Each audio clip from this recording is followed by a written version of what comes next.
Ah, agora complica um pouco, agora vamos integrar sobre uma região genérica, uma região sólida genérica, algum volume no espaço que pode ter uma forma não totalmente qualquer, mas já bem mais geral do que aquela caixa retangular que a gente teve no primeiro exemplo.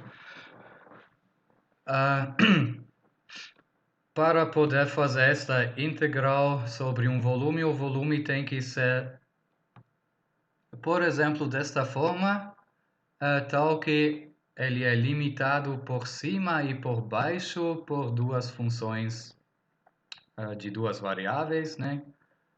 Ah, como se chama ali? G1 de x e y. Não, peraí. U1. U1 de x e y e U2 de x e y, aqui e aqui, limitam nosso espaço de em cima e embaixo.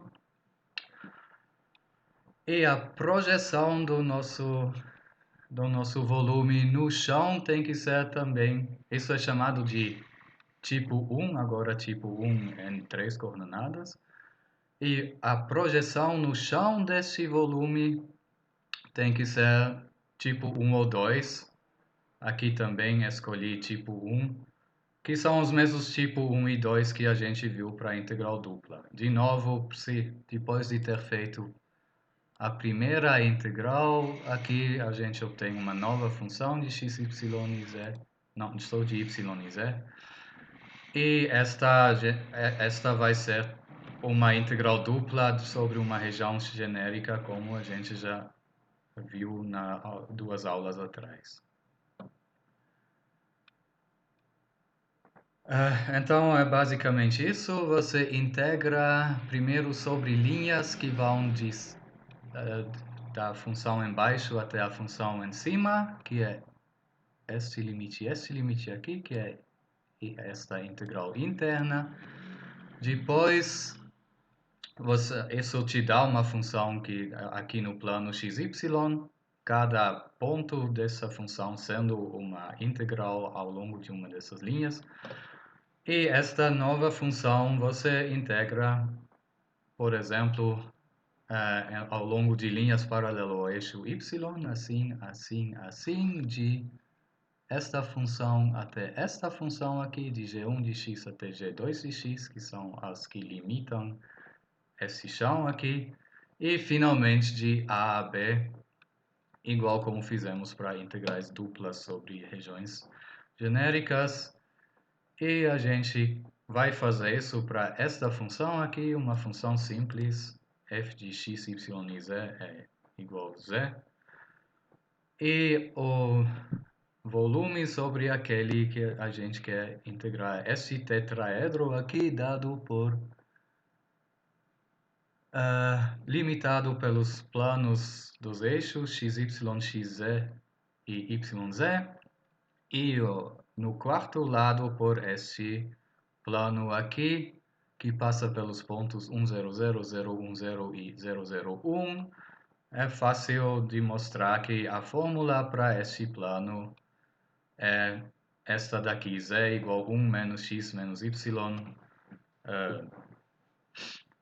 Fosse um exercício numa prova, talvez primeiro teríamos que ainda chegar nisso, mas se eu dou a informação que passa por esses pontos, acho que todo mundo consegue chegar nesta forma de representar este plano assim. E para não perder tempo com isso, demos já que este plano é dado por esta fórmula aqui, z igual 1 menos x menos y. E então, como identificar isso com esta nossa integral tripla aqui?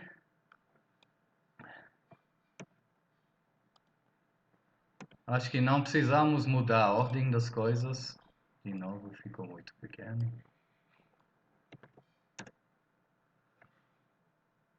Não precisamos mudar a ordem das coisas. Na verdade, olhando bem para esta região, você pode começar integrando em x, ou em y, ou em z. A ordem não importa muito. Qualquer que você começa é possível.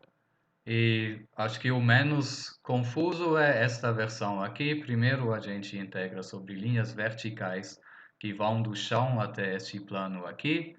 Depois sobre linhas ao longo do eixo Y que vão desta linha até esta linha aqui. E depois em x de 0 a 1. Então os limites, o que eu falei por último, vou botar por primeiro aqui. 0 a 1 em x. Em y, os limites são a função y igual a 0. Então, simplesmente 0 aqui. E o limite superior é 1 menos x.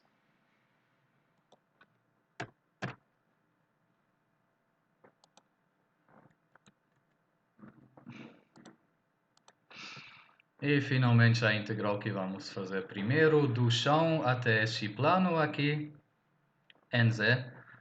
E a função que descreve o chão em função de z é simplesmente 0, né? Z igual a 0 descreve o chão aqui. Então, nosso U1 de x e y é 0. E nossa função superior é 1 menos x menos y.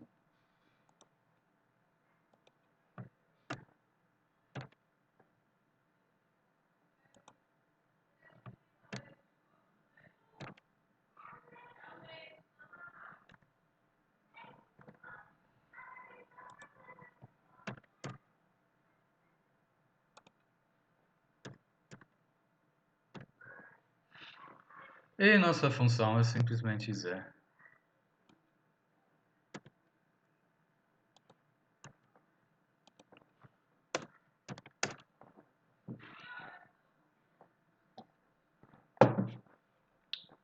Então vamos lá integrar isso primeiro em z, de 0 até 1 menos x menos y.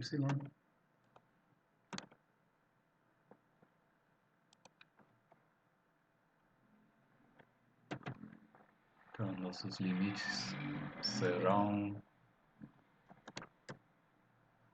0 e 1 menos x menos y, e a primitiva vai ser a primitiva de z em z, que é z enquadrado meia, né?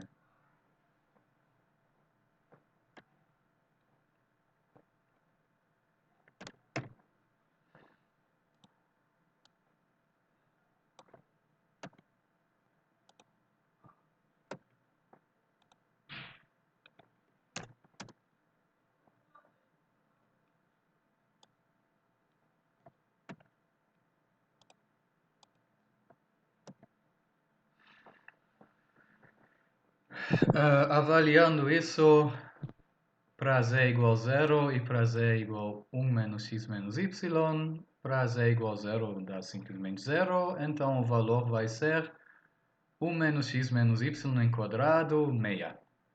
Então assim.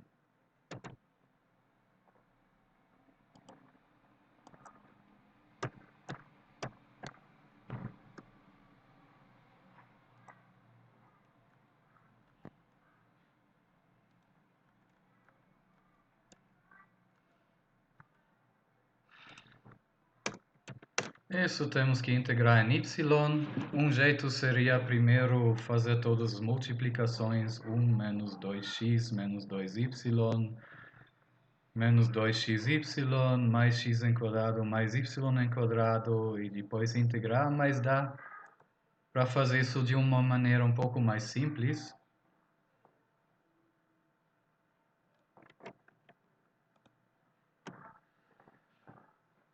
Tipo, interpretar esta função aqui como o resultado da regra da cadeia. Como assim? Digamos que isso seja a função interna e isso a derivada da função externa.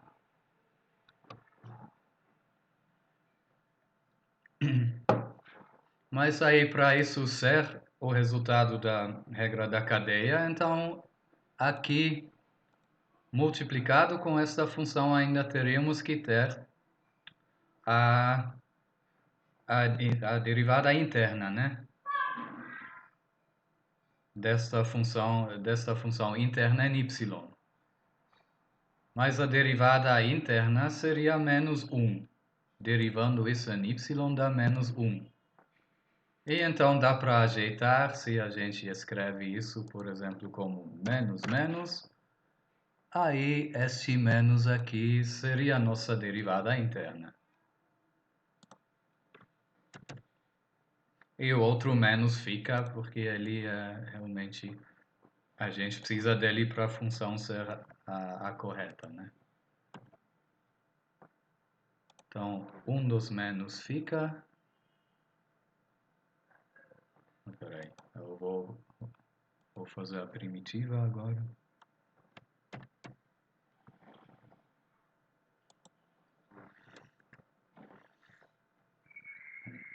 Aqui um menos, foi um pouco.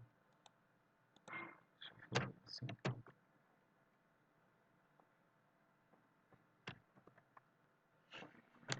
Desculpem a bagunça.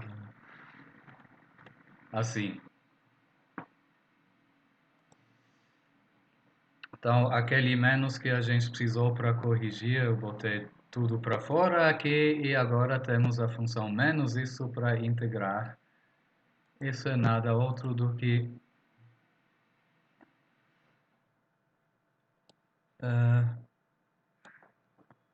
a primitiva disso n1 menos x menos y. Que é isso no cubo.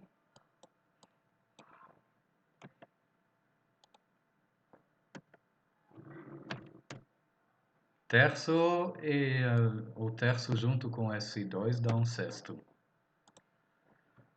Quem não acredita é só derivar esta função e aí vocês vão ver que vocês obtêm esta função. Derivar esta usando a regra da cadeia, que dá 1 menos x menos y em quadrado,